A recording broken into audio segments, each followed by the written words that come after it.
지금 결단해야 됩니다. 우원식에게 나중에 책임을 묻게 됩니다. 민주당은 여기서 민주당은 국회를 말하는 거예요. 민주당에도 이 탄핵을 반대하는 사람들이 이 친문 세력들로 쫙 깔려 있어요. 민주당은 즉각 지금 젊은 초재선 의원들은 빨리 탄핵해라 그 압력을 넣는데 지금 이 노톨들이 그걸 막고 있어요. 지금 민주당은 즉각 판사 탄핵 절차에 착수하라. 지금 결단하지 않으면 내란 세력에 나라를 넘기게 된다. 왜 시원하게 불의에 대해서 처벌하지 못하냔 말이야. 시원하게. 아유 저 이 우원식 같은 놈 진짜 어떻게 하려고 그런 거야. 내가 계속 그래서 국회 역할에 대해서 얘기하는 거야. 국회가 자기 권위를 확보하고 권능을 찾아서 행사하라 말이야. 국민이 그렇게 하라고 맡긴 거 아니야? 그래서 이렇게 된 거 아니야? 그러니까 입법부가 마름의 역할을 해서 정무차관을 방해를 하고 행정관들을 사법부에 파견하고 그래서 입법부가 다시 시민법관을 파견해서 입법부가 모든 것을 장악하도록 그렇게 설계를 해야 된단 말이야. 지금 그렇게 설계가 안 돼 있으니까 입법부가 행정부에 꼼짝도 못하고 사법부에 꼼짝도 못하고 등신 같은 짓을 하고 있잖아. 네, 이 상황을 고쳐야 돼요. 민주적 정당성을 가지고 있는 오로지 입법부밖에 없어요. 그래서 내가 얘네들이 일을 못하니까 국민의 의지를 파악하지 못하니까 국민 발안 제도를 반드시 해야 된다. 이렇게 말하는 거예요. 다음번 헌법 개정에서는 국민 발안 제도를 반드시 넣어야 됩니다. 지금도 헌법 개정이 없어도 국민 발안 제도를 그냥 법으로 제정해서 해도 됩니다. 뭐 헌법이 뭐 하지 말라는 게 없어요. 그러니까 이게 국민의 뜻을 따르는 거니까 그냥 법을 만들어서 하면 됩니다. 분권화하고 자율성을 주고 네트워크를 만들어야 됩니다. 모든 권력은 반드시 분권화 자율성 네트워크로 연결돼서 조직을, 구조를, 시스템을, 프로세스를 만들어줘야 됩니다. 자, 이제 건강한 민주주의 네트워크의 장기 목표를 말씀드립니다. 국토 민주화를 시켜야 됩니다.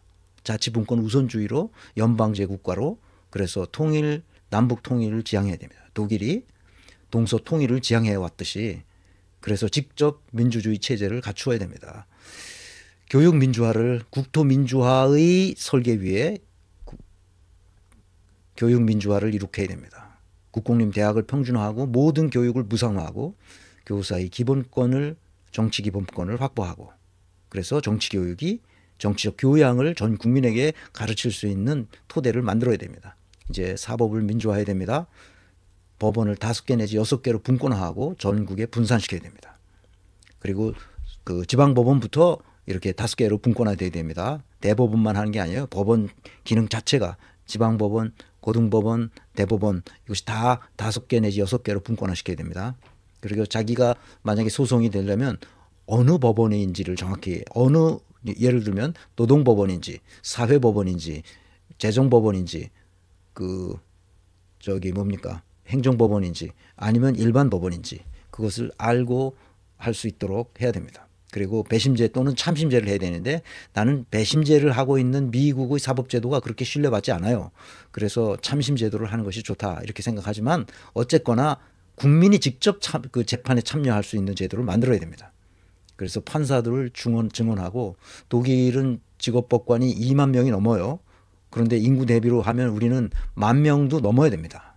15,000명 정도 하고 여기다 시민판사를 넣으면 시민판사는 독일에 약 6만 명이 됩니다.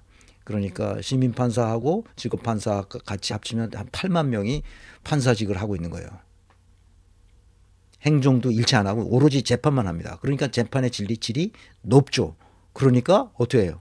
국민적 신뢰도가 높단 말이죠. 재판의 질이 높아야 되는 거거든.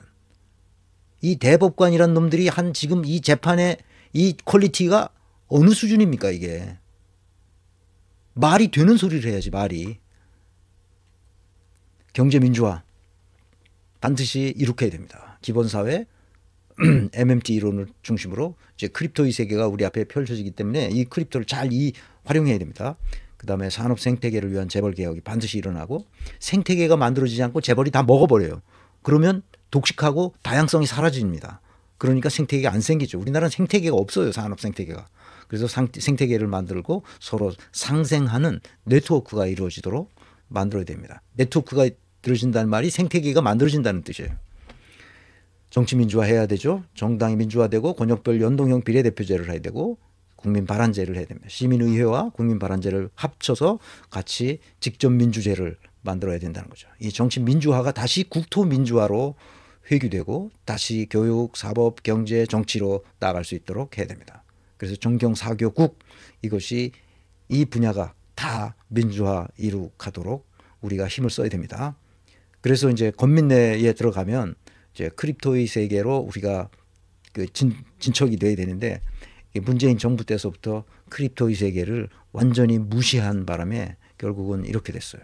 그래서 이 회원 전용 NFT를 만들어서 배포하려고 하니까 그걸 어떻게 해야지 디자인이나 이런 거 하실 수 있는 재능이 있으신 분들은 꼭 저한테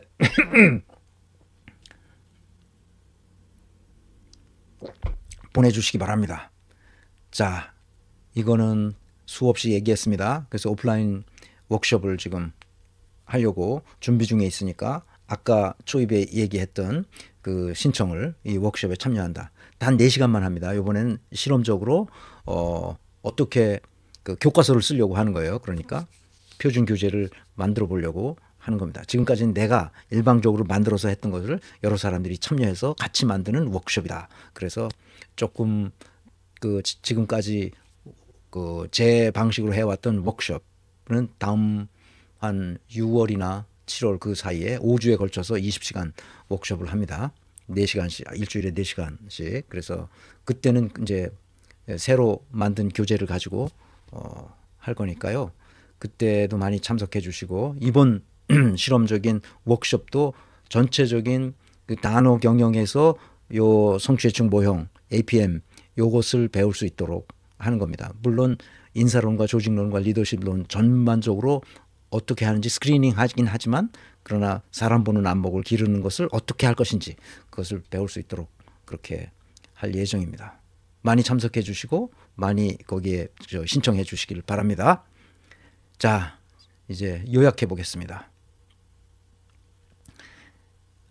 내란 세력, 국회의 역할을 제대로 못하고 있기 때문에 이 내란 세력이 준동하고 있는 겁니다. 그래서 국회가 제 역할을 하지 않고 있기 때문에 아직도 내란이 지속되고 있고 지금도 늦지 않았어요. 탄핵해야 됩니다. 내가 계속 탄핵이 답이다. 탄핵이 답이다. 인면수심의 자연물들, 동물들이죠. 짐승들이에요. 조희대, 한독수, 최상목은 뱀장어 대가리에 참기름 바르놓은 개소리들을 하고 있습니다. 이 사람들이 집권하려고 해요.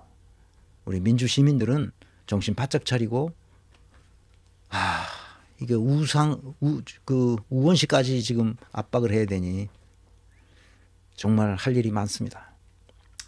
불의에 맞서 싸우는 시민들이 결국은 건강한 민주주의를 만들어 갑니다. 그런 작은 희생도 없이 민주주의는 유지 발전하지 않습니다. 우리의 희생이 곧 민주주의입니다. 우리의 민주주의를 K민주주의화 하기 위해서 우리 몸에 맞는 민주주의를 갖추어 나갈 수 있도록 하기 위해서는 우리의 작은 희생이 필요합니다. 그래서 여러분들에게 이런 집회에도 나가지만 건민내 회원에 꼭 가입해 달라고 부탁드립니다. 문명사를 이해하지 못하면 우리가 지금 어디쯤 와서 헤매고 있는지 모른다는 말이에요.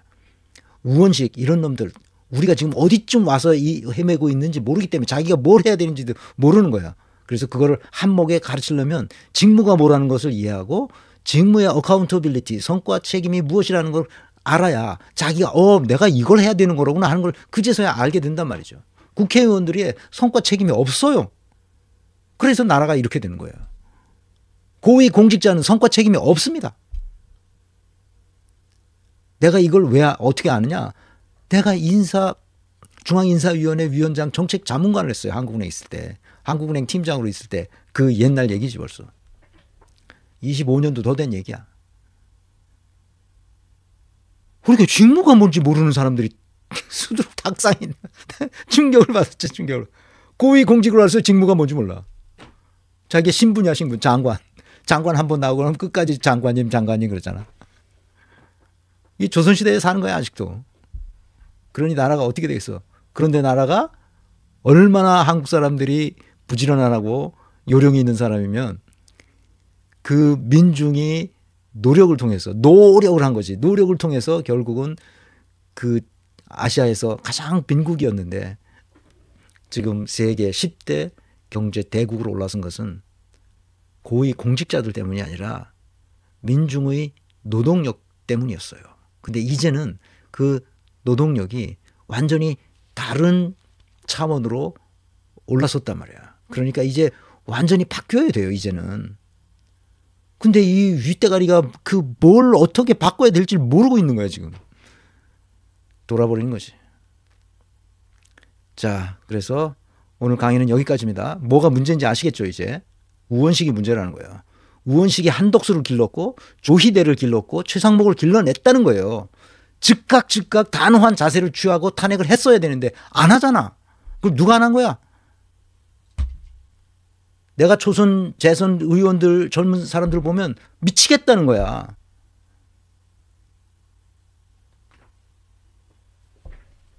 해야 할 일을 안 하고 앉아서 뭘 되기를 바라니 이게 말이 돼?